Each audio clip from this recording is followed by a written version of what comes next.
Good morning, good evening, good afternoon, wherever you find yourself. I hope you are in good spirits.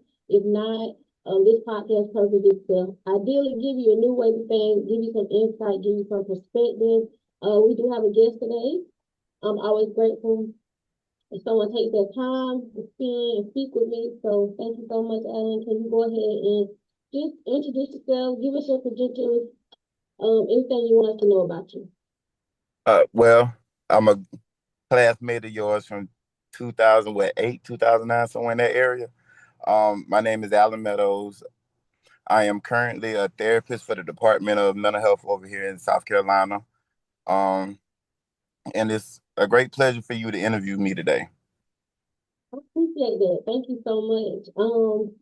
So I guess I do talk a lot about therapy, and I do understand the importance of therapy, and I just want everybody to go to therapy. But what got you into it? Was it something you saw in your community?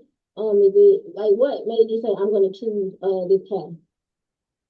To be honest with you, I didn't think I was going to even be in this field because when I initially went to college at Payne, I went for business. And coming out, I'm thinking I'm about to make a whole lot of money. No. So I end up taking this job at Lighthouse through one of my classmates. She got me on, and I started working with the kids. And two of my supervisors, Aaron and Shawanda, I'm sorry, Shawanda was just like, you need to go back and get your master's, but get it in clinical mental health and you'll do good. And just mental health.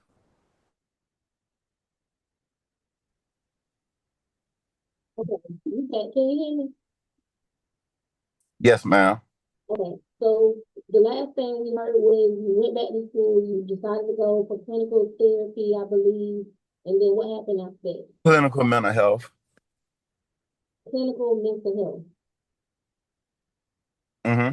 So are you like a behavior specialist or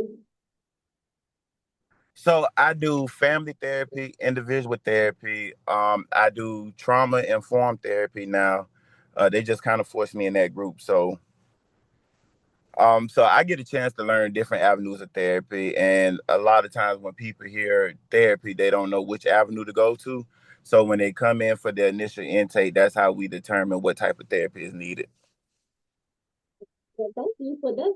Now to me that's amazing, that you do that. Like sometimes I speak about we're walking around, so many people are just undiagnosed or they don't even have the tools just to even if you don't want to take medicine or like if you can just kind of take accountability of your actions and what you are doing, that can kind of help things flow a little bit better in the world. So do you have any tips for people or how do you feel about I talked about this last time about even if it's hard, you still have to take accountability.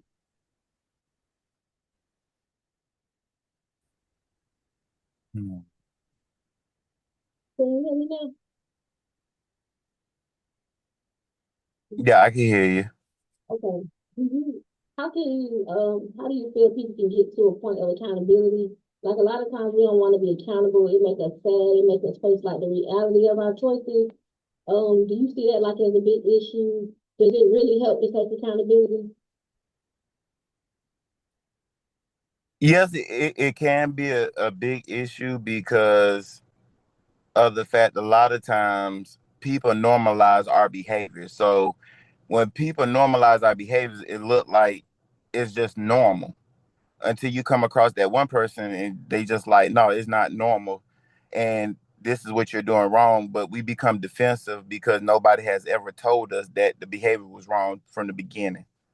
So by the time it is to that point where you need to hold yourself accountable, nine times out of 10, you done got all the doors closed on you. So now you don't have nobody else but yourself to work on. That's the whole word right there, man. And we all know we either have been that person or we know somebody, who's in that predicament. So do you feel like it's ever okay? Sometimes you do just have to separate yourself from a person. Like if they are causing you harm mentally, physically, financially, emotionally, it's okay just to separate yourself from that person. Like if the person needs help, how can you help them when they don't want to help themselves?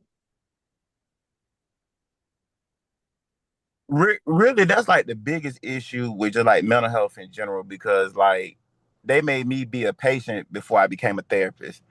And when I sat down with my therapist, I still kept him to this day. The main thing was I was out there helping people that wasn't helping themselves. So I was depressed, I was frustrated. It was just like I was real irritable. And then when it came time for me to like hold these people accountable, they never talked to me. So when they stopped talking to me, then that's when I started noticing how I was feeling on the inside. Yeah, I had my stages where, I wish we could have talked about it, but now I'm learning like once God remove people, they remove them for a reason, but it's up to you not to let them back. So basically learning how to set boundaries so you can protect yourself. Because at the end of the day, I know people talk about self-care and, self-preservation, but literally, if you are not here for whatever reason, if you just can't do it because you're sad or depressed, or if whatever reason, if you are not here and capable of taking care of yourself, you can't take care, of anybody else. So, do That you? that's that's definitely true. And I preach self-care all the time because, like, for example, one of the biggest things is we have to work in society to make sure the bills paid, the kids taken care of. But the minute we don't take care of ourselves and, God steps in and does his work, your position gonna go up online and you have nobody to help you if you fall in health or whatever may happen. So you do have to set aside at least that hour, sometimes maybe 2 hours to take care of yourself. I'm not saying you have to spend money, but sometimes it's just sitting in the house with nothing on that can bring you a peace of mind. think that's important that you said. Self-care is not about all the time spending money, going to get a massage. Like, we have to be realistic in the world that we live in. Sometimes you just can't do that, but it doesn't mean you can't take care of yourself. I do like a lot of journaling. You know what I mean? I do my podcast. They help me express myself as well. So yeah, self care definitely does not have to cost a lot of money. Right. Um, to be honest with you, I enjoy self-care. Like when I clock out at 5, I don't care what's not done, I will see it the next day. I don't take none of my problems home. Not from work. When I clock out, I'm gone. I'm basically on to the next portion of my life because the day just continues. You don't just work and then you go home. Like, I have two children, so I have to kind of step, into that mode as well. I got another question for you. Um, do you feel like trauma can be associated with children feeling like they have to provide at a young age? Yes. So when I first started counseling, I started out as a counseling student in Augusta, and I used to work with the kids. And the one that bothered me the most, I think the kid was like 14, 15. And me and him had like a real discussion one day. And he was just like, he gave me the whole rundown of the family, and his mom threw a whole bunch of expectations on him at 14. Like, it was to the point where he just, melted down, like utilities going off and stuff. And then he's outside the gas stations asking for money and stuff. And that's when I noticed that sometimes it could be a generational thing. And that's when I started to learn to work with parents so they can identify where they're going wrong at to make a more healthy relationship for the kids. Because when kids are in survival mode, they really don't think about nobody but surviving. And sometimes we can't keep blaming the kid's behavior because of the kid. Sometimes we have to look at it. Sometimes these kids are in doing things to make sure the house is straight. And to me, that's not fair. But if the parents are not willing to work on their issues, then it's definitely going to be like a domino effect. That's a whole, oh, I can sit here and talk about that all day. And I do want to clarify, we are not talking about parents. We are talking in general about situations that we know, whether Mhm. we're in them or we know someone personally or through, our work professionally that has been through this. So this is not to down parents. Again, this is just a conversation that it to be honest, it needs to be had more often. A lot of times I hear parents say, I did the best I could. Or I see adults grow up and they say, you was raised right, you did the right thing, and you still out here making bad decisions. And I think parents have a hard time looking at themselves, saying, you know what, maybe I could have did that better. And sometimes doing the best you can is just not enough. And that's in real life, that's in parenthood. Like I'm an entrepreneur, but I work. But if I just do the best I can, that might not get me to where I want to be. Like it's just not enough. If I'm starting from nothing, you got to do more than you can. You got to do like it's a lot. I got to work really hard. But I'm happy you say that because the thing I preach the most to everybody, like either you're my client, either I'm at a speaking engagement, I always tell people, you set one goal, but I want you to see past that goal because you have to be hungry in life. If you're not hungry, you're gonna always stay at the bottom. Like, for example, I went to Josie. Like when I started ninth grade at Josie, it was 500 freshmen. By the time we got ready to walk that stage, we were less than 200. Some of us went to college, some of us went and got jobs, but some of us is still living that part of life that they was living in high school. Like they felt like that was just the peak of their life, and it really more to life than just that moment. And if you like when you go to homecoming and stuff, a lot of times a lot of people get talking about what happened in high school, and I would have done forgot that this done happened. Like I have to ask them like what like you got a picture or something, then my eyes get to frowning because I'm just like Josie wasn't my only accomplishment. Right, it wasn't just peace. Those were some moments, and they were good moments, and we love our classmates. But after 10, 15 years, we've had so many other experiences. Right.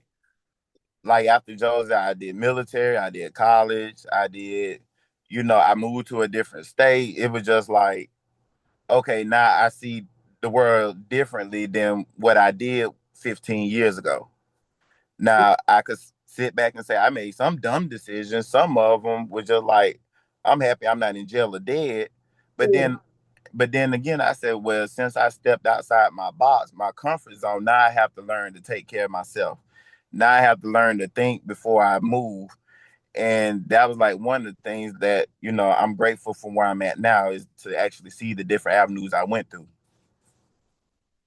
that, like you said, literally, I could have made decisions where I would not have been here, or I could have made decisions where I would constantly end up, in front of a judge being Hmm. judged and having to pay fees and having to pay fines.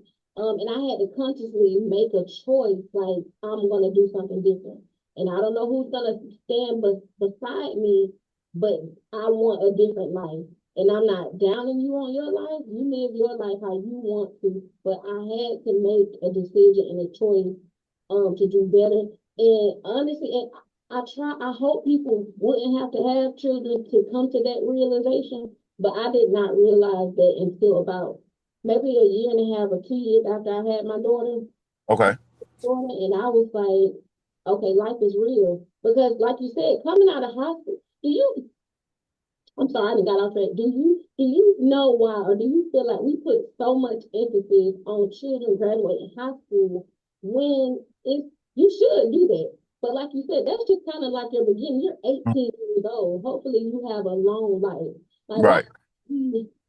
we as Black people, I guess, celebrate high school, and it should be celebrated. I'm not saying it's not, something good, but you still have so much to do. Why do you think we put so much emphasis on that high school graduation? Because most of our families, and I'm only speaking black because that's all I grew up around.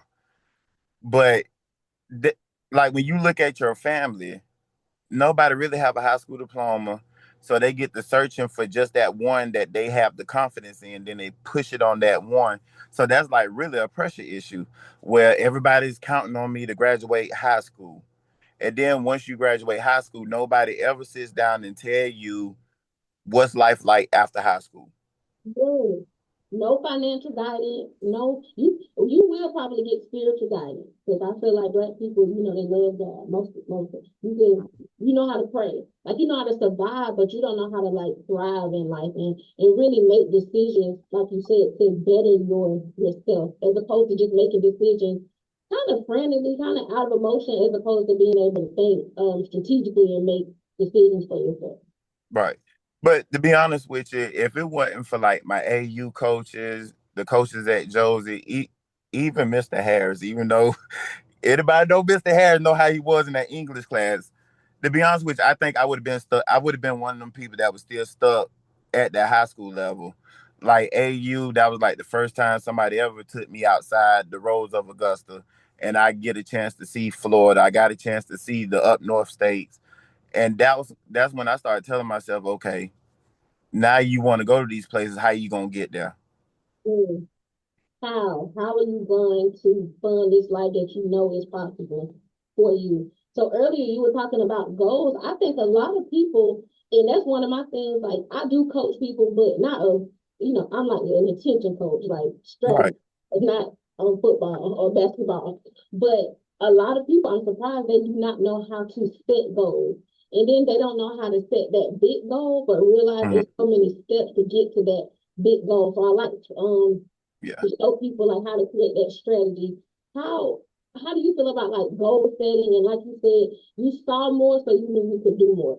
Right. So that's one of the things I do teach because like as a therapist, I'm not there to give you advice. I'm just there to to help you provide tools to get to your goal.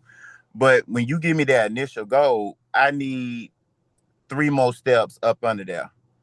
Then once you give me those three steps, I need two more steps under there because looking at a goal, it's like a ladder.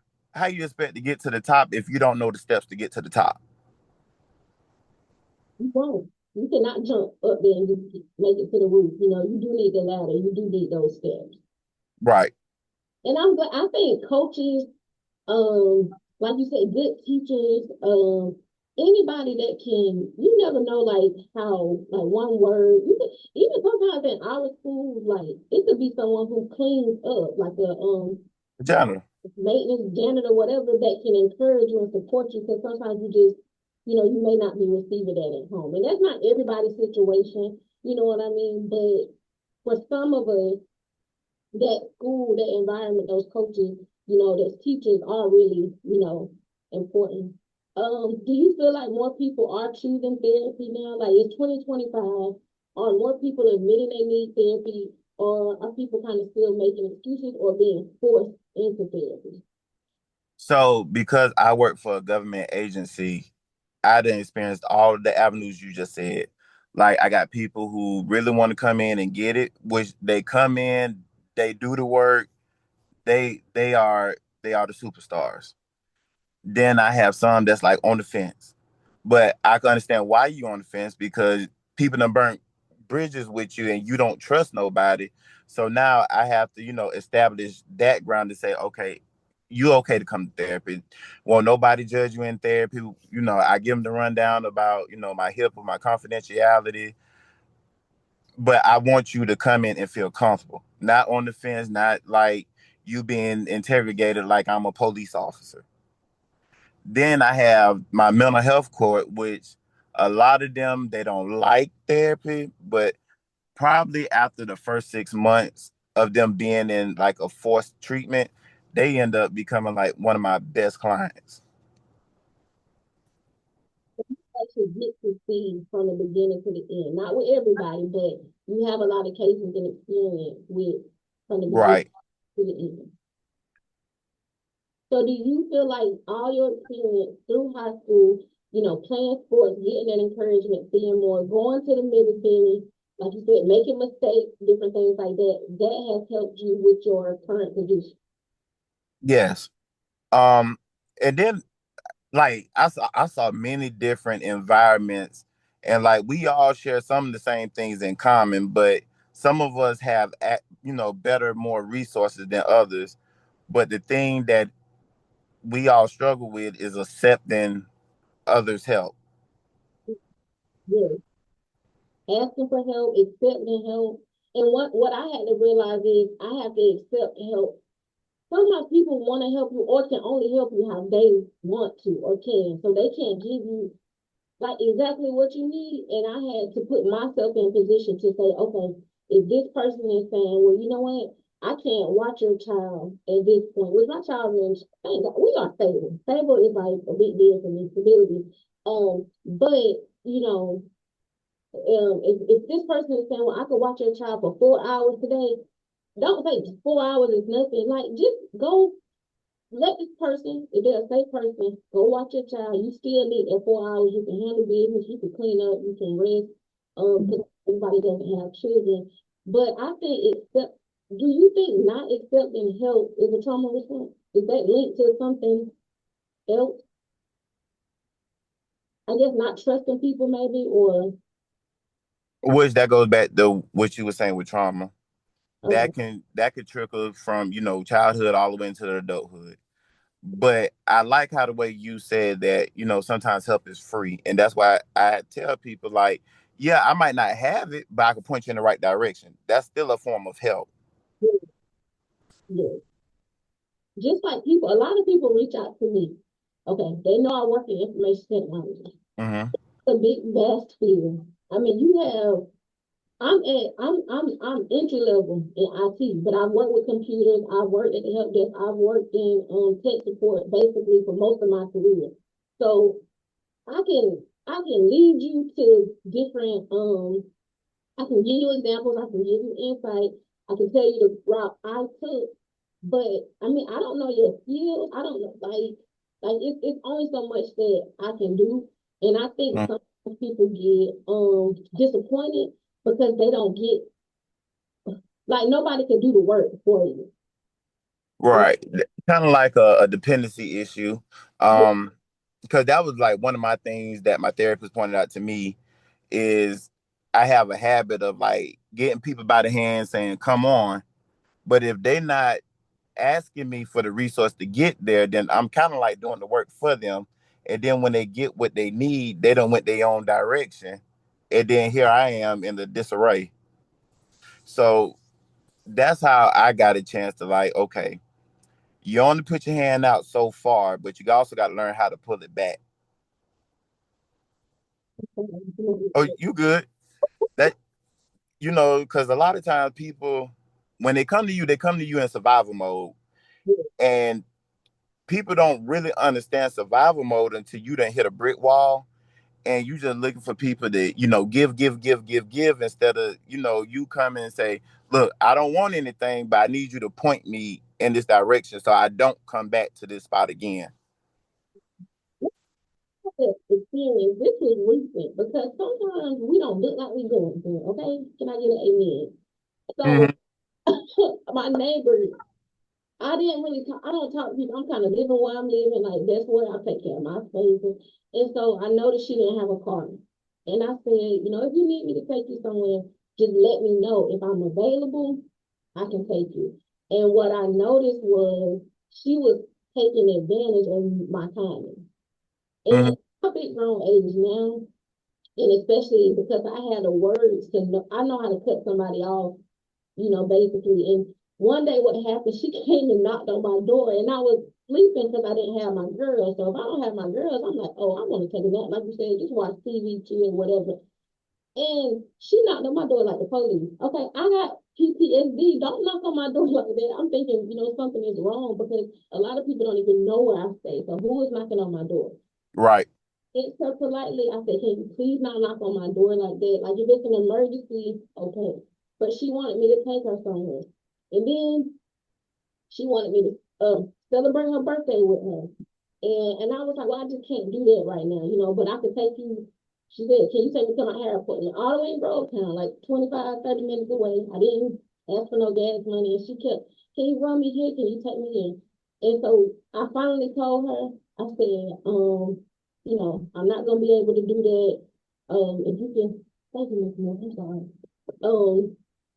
I'm not gonna be able to do that, and I cannot, celebrate with you. Like I have my own stuff going on, and she really took it personally, and she said, you was rude, but I'm like real direct. Like we grown now. I'm not 21, I'm not 18. Like I'm very Mhm. direct and I don't know, I guess people take their birthdays real serious. I don't know. But can you talk a little bit about how important it is to be able to like set those boundaries with people so you won't get used, basically? That's what all that whole is. Well, you know the Bible makes situation. Yeah, I can hear you. So I'm gonna use your example. You had a friend and you offered her a ride because you noticed she need help with transportation. All right. So she was looking at, okay, you gonna help me today. Then she got to the point where she became like a dictator, like, oh, you gonna take me here.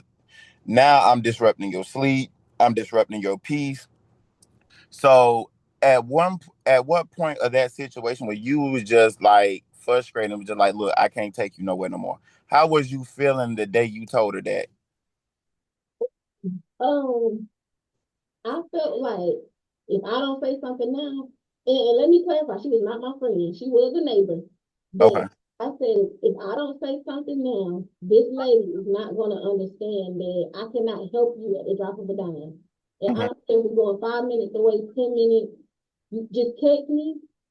If I respond to your text, I can do it. If I don't come knock on my door. Like I felt like if I didn't put my foot down, it was about to go somewhere that I did not need it to go. Right. So what I was told by an older person was don't start nothing that you can't keep up. So I had to learn like start that day one and not day 99 Yeah. because like in the situation I had was when I told the person what was going on, they were like, "No, Alan, that's your fault because you never nipped it in the bud. It went on for years. Now you feeling used, abused. Now you over here talking to everybody. So next time you know not to do it again." Mhm. I learned that I hate to say this, but I'm not gonna volunteer help anymore. If for some reason that lady felt that she could come to me and ask, and if I could do it, I would say yes. But it's no need for me with all I have on my plate to say, hey, if you need a ride, because again, she wasn't my friend. I just knew I could tell her situation had changed. Right. I should have just stepped back, then volunteer myself, and if she needed help, maybe she could ask me, and at that point, I could say yes or no. Mhm. Because help could go two different ways, and it could go to a leeching form, and then it could go to a form that say, "Girl, thank you for that them rides that you gave me, but now I got my own car. If you ever need me, I got you." But it seemed like in that situation that you was describing, it looked like homegirl was too busy putting everything as a priority, but the fact she need a car. Like we stay in the South, like the bus line, if I'm not mistaken, in Augusta, I think the bus line only go so far up Deansbridge Road and so far up Washington Road. Everything else after that needs a car. Like there's no train, there's nothing there but a car and a city bus within the actual city limits. So you need a car. Why you didn't like save money during this time of your life? You getting your hair done, you wanted to party. Like it's some dealerships down there that could have took $400 or $500 just for a little piece of car to get you from point A to point B. Now, once you to enhance, your funding and stuff, then you can go get the car that you want. But right now, your necessary need is a car to get you from back and forth to work and some doctor's appointments. Thank you for that clarification. Wait a second now, But okay, we counting down. We got a few more minutes left. So do you feel like, and not just in the Black community, I already know the answer. I just want to hear your answer. Do we put too much effort into looking? Not when you say you don't look like what you're going through. You're just trying to make it. Like you look decent. I was always taught that. Like you don't have to. You put yourself together. But do Right. you go too far? As a society, not just Black people. Again, so y'all don't come for me trying to impress people who really do not matter at the end of the day. Oh, we all do that. We all do that. even me, I do it too. So I don't want nobody to feel like, oh, I'm put on the show. No, I'm the same way as a lot of people out here. It it's just now I'm going into that fact of I just got to be me. I'm Yeah. not I'm not working harder than a Hebrew slave. It just I'm gonna be me. Either you like it or you don't. You gonna keep me on this job or you gonna fire me. But at the end of the day, I'm still gonna look for the next job. I'm still gonna be myself, and my bills still gonna be paid. A lot of times we worry about what the next man or the next woman think about us instead of just being like, look, them your opinions. You got to go to bed thinking about me. I'm not trying to go to bed thinking about you. So I do feel like sometimes at work, black people feel like they have to overwork everybody. Like, but I learned, especially these last few years, you don't gotta do too much. Cause that white man over there, and I'm not making it a race thing, it's just fact, it's just how our society works sometimes, most of the time. We feel like we have to overcompensate for stuff because we had to work so hard to get, to where we is. So, You're right, um, but I'm gonna give you an example of what made me think the way I think now when it came to this job. And again, it ain't even a black or white thing. I'm gonna use it because she was white. It was a teacher. I don't know. She was Columbia County or Richmond County. It was a white lady. She died for some health issues. 2 hours later, that lady position was online and people was upset about it. That's when it clicked in my mind. Okay, I die. My position going up in 45 minutes. Why is I'm working this hard? I had that happen to a coworker of mine, and he was not that old. He was not even 50. He had been sick. He kept working while he was sick. That's another thing I'm learning. People make excuses, but I'm around people all the time. They're sick. They're going through all kind of stuff. They still coming to work. That's why I don't like no excuses. But that's that form of accountability. And it's like when they make excuses, I tell them I don't work with men and women who have lost arms, who have lost legs, who is battling cancer coming to work. So you can't make no excuse for me when I see those people out there that's in a worse situation than you. Like I won't even like tolerate it because of the fact these people they're not dependent on nobody. They still coming to work. Like when I was down there at the public defender office, it was an attorney. He's a paraplegic. This man in there working, getting kids off of criminal charges in that courtroom in a wheelchair. So I had to, look at him like, I thank you, because now I know you're not feeling sorry for yourself. Now I know you self motivated. Let me be motivated too. Yeah, I have my days where I'm like, I don't want to go to work, but still, I'm still able to walk through a door compared to some other people. Yeah. I think sometimes we got everybody human, like you said, but also I feel like sometimes people have this version or this image of us in their head, and it's not really us. So we Mm. either learn, we grow, we change, or whatever. So sometimes people can be stuck on a version of you that's 5 years, 2 years, a year. You know, it's just in the past, and steady learning and growing. So in these last few minutes, which I knew it was gonna go by fast, because once I get to talking, I can talk, and I don't have some questions. But we did good. But is it anything else you feel like you can say or address, or just any kind of tips or just anything? Well, the main thing is we got to learn to put ourselves first. Even though this conversation was really surrounded about mental health, I also push physical health too, because a lot of times people don't know that physical health taps into that mental health. And now you got a two-headed dragon that you need to battle because you done procrastinate on your physical health. Then when your body, crashes out, now you depressed, you don't know what to do. So now you dealing with two people. So I encourage everybody to start with physical health first. That's important. I got this mental health stuff kind of down pat. I'm an entrepreneur, I'm working, I'm a mother, but that physical health is so important to me. And I used to love working out. Like that was my thing. I always been bigger, but you get older, hormones change, you have kids and stuff, and I'm like, okay. Besides trading, because I want to learn about trading and investing, like that's my thing. And I'm working on some digital products, y'all. So I have some ebooks coming out. And this stuff right here, but I the physical health is so important. It is. So y'all go get y'all checkups. A lot of stuff is free. Y'all out here And having y'all And I know AU is they real big on free stuff because they used to like send emails and stuff out.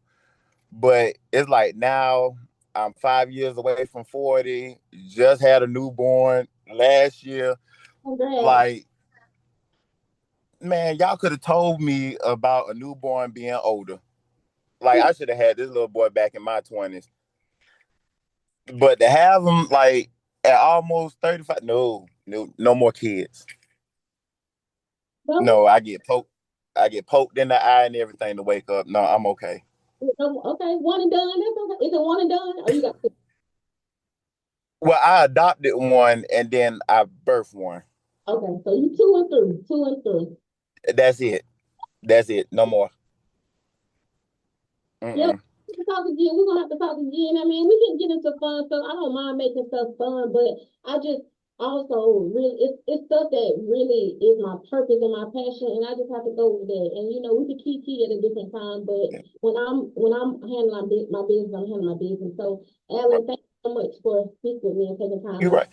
But I also got to give you your compliments because now I get to see how my classmates doing after high school. Because I think you did my boy on the last one. Yeah, yeah. And then I got a chance to see Kiana. Kiana, Brittany Green, Dr. Brittany Green, yeah, yeah. I love interviewing my people. I won't lie. Now Brittany is the one that still aggravates me about going back to school for the PhD, but Like, yeah, right now with the way them student loans rolling, I don't want them. we're gonna meet back up soon though. Thank you. You're welcome. I'll tag you once I post it, okay? All right. All right, have a good one.